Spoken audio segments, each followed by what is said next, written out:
తెలంగాణలో bike registration ఛార్జీలు భారీగా పెరిగాయి. అలాగే ఫ్యాన్సీ నెంబర్ల ఛార్జీలు కూడా మూడింతలయ్యాయి. ప్రత్యేక నెంబర్ ప్లేట్ల కేటాయింపు నిబంధనల్లో సైతం భారీగా మార్పులు చోటు చేసుకున్నాయి.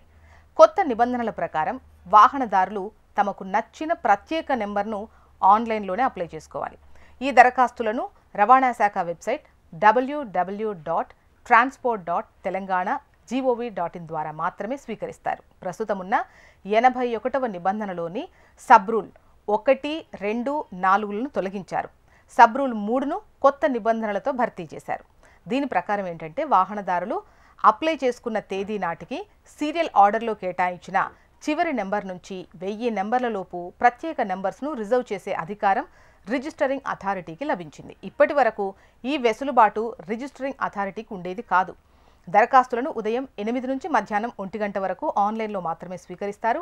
ఒక ప్రత్యేక రిజిస్ట్రేషన్ నెంబర్ కోసం 1 కంటే ఎక్కువ దరఖాస్తులు వస్తే బిడ్డింగ్ ద్వారా కేటాయింపు జరుగుతుంది. బిడ్లో పాల్గొనని దరఖాస్తుదారుల ఛార్జీని జప్తు చేస్తారు. ఒకవేళ బిడ్డర్లకు ప్రత్యేక నెంబర్ లభించకపోతే రిజర్వేషన్ ఛార్జీలో 10% మొత్తాన్ని తిరిగి ఇవ్వరు. బిడ్డింగ్ మొత్తం సబ్ రూల్ 3లోని నిబంధనల్లో పేర్కొన్న రుసుముల కంటే తక్కువైతే ఉండదు. రిజర్వ్ చేసిన నంబర్ను సమర్పించిన తర్వాత మోటార్ వాహనాల చట్టం 1988 ప్రకారం రిజిస్టర్ చేస్తారు. నంబర్ రిజర్వ్ చేసిన తేదీ నుంచి 15 రోజుల్లోపు వాహనాన్ని సమర్పించకపోతే రిజర్వేషన్ రద్దు చేస్తారు. రద్దు చేసిన నెంబర్ను వెంటనే తిరిగి నోటిఫై చేస్తారు.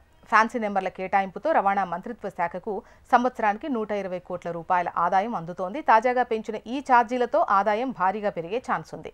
200 నుంచి 250 కోట్ల రూపాయల వరకు ఆదాయం వస్తుందని రవాణా శాఖ అంచనా వేస్తోంది.